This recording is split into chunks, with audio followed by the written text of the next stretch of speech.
this is the Golden Delicious that we sell. That's called McIntyre. It came from Gail and I both went to this orchard.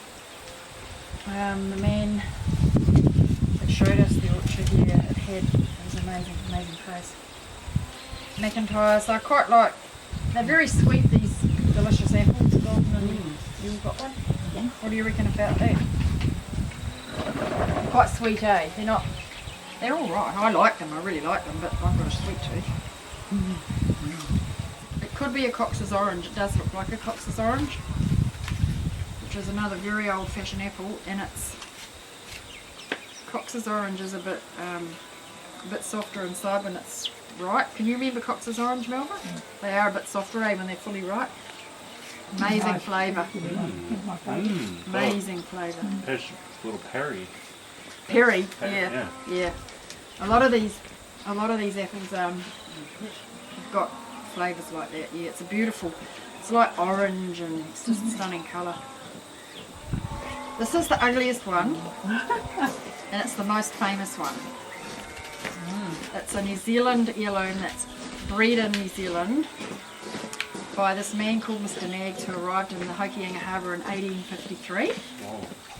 And he bought a barrel of apple pips with him, and he planted the whole lot, thousands of them, in a paddock up in the Hokianga. And he selected this one as his favourite. It's the Mayflower apple, named after the boat called the Mayflower, which brought a lot of our ancestors here. And it's good for everything. It's great eating, great cooking, great storing, great juicing, but you'd never sell it in the shop. It's an old one called wine sap. And it's a bit like the Northern Spy apples. It tastes like wine, really. This one's a keeper, and it probably might even taste better in another month. A small, crisp, juicy. You guys could totally do this like wine tasting. Yeah, we'll do an apple. Yeah, we will. Next year we'll have enough apples on our trees to actually have an open not just day. sell the trees. Yeah. No. Yeah. There's an old orchard in Wellsford on Davies Road, and this was Bert Davies, and he planted a pear orchard in 1917 after the war. They smuggled signwood back from France after the war. They found it in France during the war. And he's got this hilarious story that he told on our country calendar program of in the 1940s, when Fire Blight went through Northland, which destroyed a lot of the orchards. MAF went through they actually destroyed all the pear and apple orchards through the whole of Northland.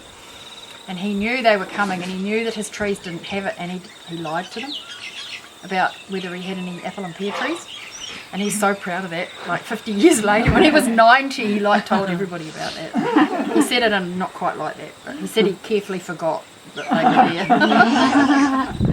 It was hilarious, and there was a really amazing old pear orchard, but there were 2 apple trees in that orchard, and this is one of them. And the other one was Northern Spy, and I don't know what the real name of this apple is, but so I just called it after Bert. Tell me if you think this is the same apple. I do like Bert's. No. It's not. Yeah, different. Different, is it? Yeah. Okay. They look very similar. They're different trees. One of them has a name on it. But more tart. Yeah.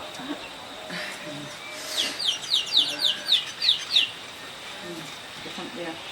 I like this one better. That one's really good. Oh, it's got a twang, hasn't it? I like the other one better. Bert's better. You like the sweet ones? I like the sour one. They call it sub-acid in apples.